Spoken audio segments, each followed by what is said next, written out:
Greetings everyone, this is Rambling Collector here, and welcome back for another book review. Once more, we're going to be diving into the world, or I should say the universe of Dead Souls. This time with the first book of a new trilogy that the author is cooking up, In the Beginning. Particularly, we're going to be talking about Before the End. Now I will say, I was actually thoroughly excited when I picked up this book, because for me, I am very much a huge fan of lore drops for books, as well as world building.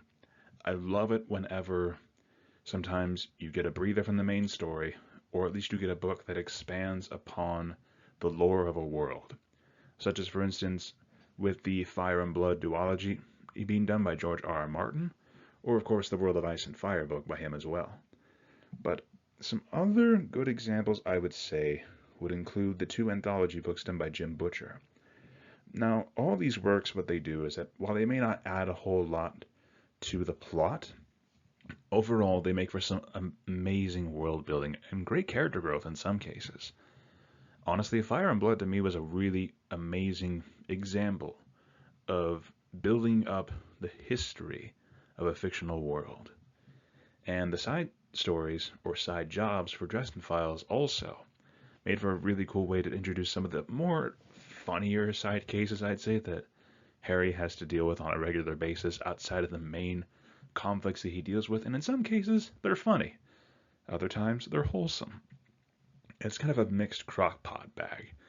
And frankly, I enjoy that. But now, in the beginning, or I should say before the end, was... Oh my lord, there's a lot that I want to get into with this, but that's enough here on the title slide. Let's move on to the next one, shall we? So first and foremost, this book, like I said before, is a massive world builder in the sense that it provides a lot of lore that occurs before the beginning of Dead Souls. Now, this book, Before the End, takes place way before the events of Dead Souls, so it provides a greater background to the universe, showcasing, first of all, the creation of the first zombies and the first uses of necromancy, as well as the introduction of the characters' life, death, and time. Now, there are more that are shown, such as Sleep, the Judge, and so many others, including Pain. But all of these are very ethereal beings, and one of the biggest examples of great romance that I see here is, of course, the intertwining relationship between life, death, and time. They have been together for millennia, and they love each other so very much. You can easily tell with the way they either will rest their heads on one another, support each other when they need to, or sometimes just get lost in the passions of their love for one another. I absolutely adored that, and it's a great example, in my opinion, of a not very broached topic, in my opinion, that being poly relationships. Now, I don't think I've seen them very much in regards to media and whatnot, but I would love to see more books that do tackle that particular subject. Mostly for the LGBT representation, but also just because it'd be a fascinating bit of romance there. I know we've got our dark erotica with BDSM and whatnot, but I would love to see more wholesome romances like this. It really was a fun time to read it, and honestly, it made me happy whenever I saw these three together.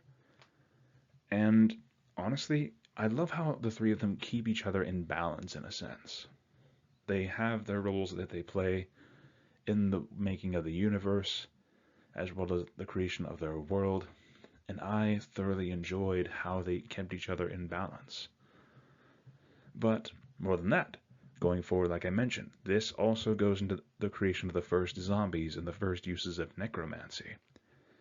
Now, in context to that, this actually provides a great twist to the classic story of Cain and Abel. Now, for those of you who know, of course, who have grown up in a Christian household, or at least at one time or another picked up a Bible, you all know the story of Cain and Abel, the story of the first murder, and specifically the murder between brothers, and especially the first children of Adam and Eve, the first humans, and how that all plays out. Honestly, I'm going to say this right now, the twist for Cain and Abel, being that they grew up in a magnificent crystalline city filled with magic, super highly advanced, only for Cain to absorb pain, particularly the child of death and life, Pain, whom, by the point of the story, before Cain found him, was locked away in a box to preserve and protect humanity. But by finding that box, it introduced pain into the world once more. And as such, this led to Cain himself striking that blow that would end Abel's life.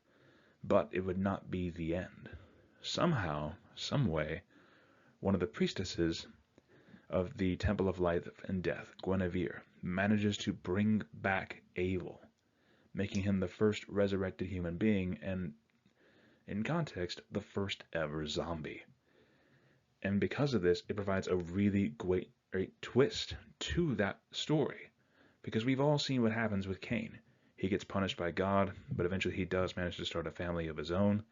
In this one, he has to live with the consequences of his actions playing out before his eyes.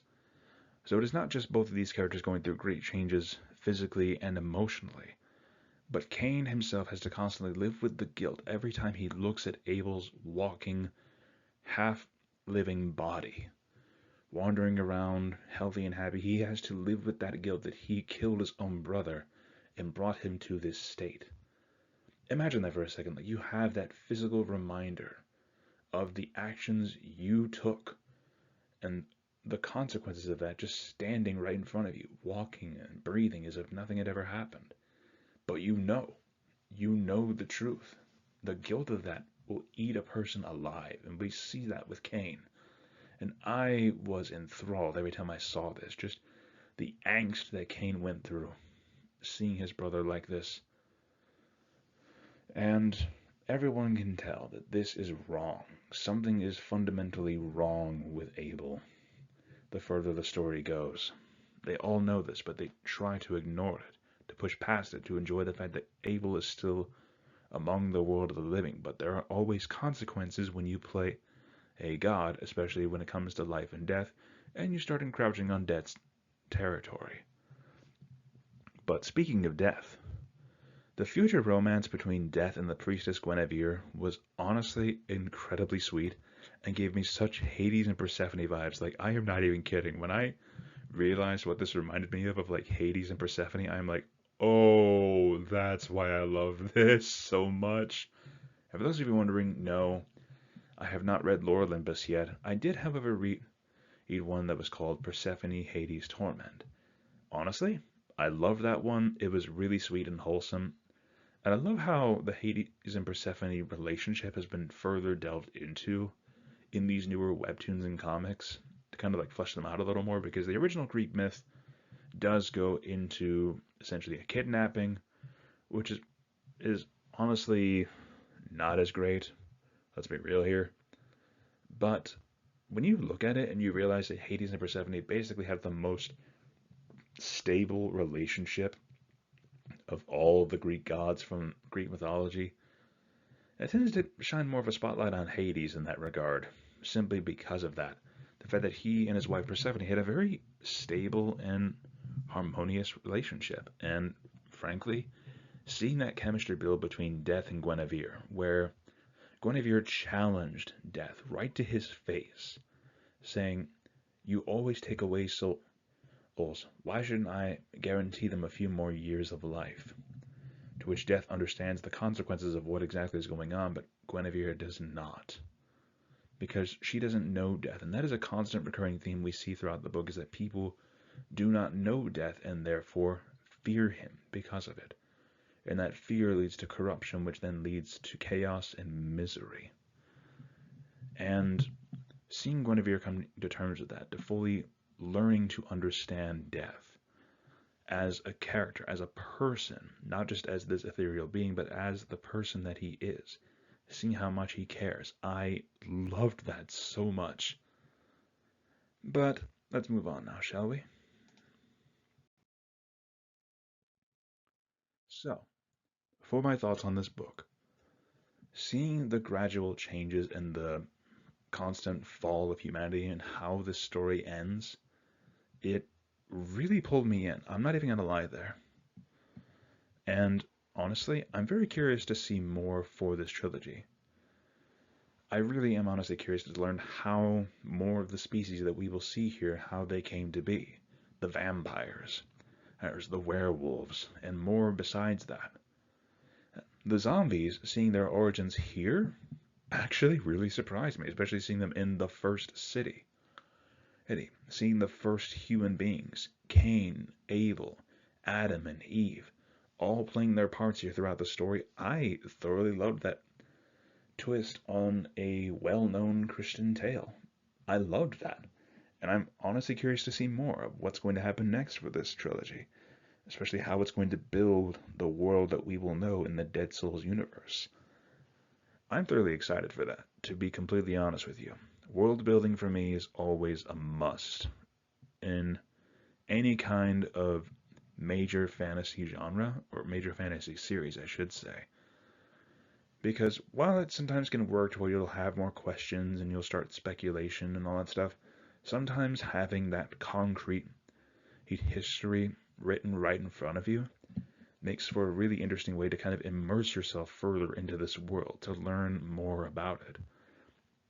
And again, life, death, and time, their whole relationship, their shared relationship that they had, I loved that, honestly. And even later on, when Death starts forming an attachment and love for Guinevere, and seeing life and time just being understanding about that, not having these petty jealousies and whatnot, I enjoyed that. I really honestly did.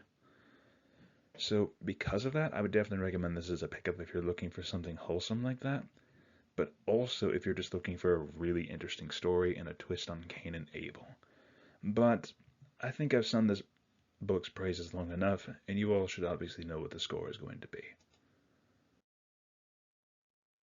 So, me personally, I'm going to have to give book one of In the Beginning, Before the End, a solid 10 out of 10.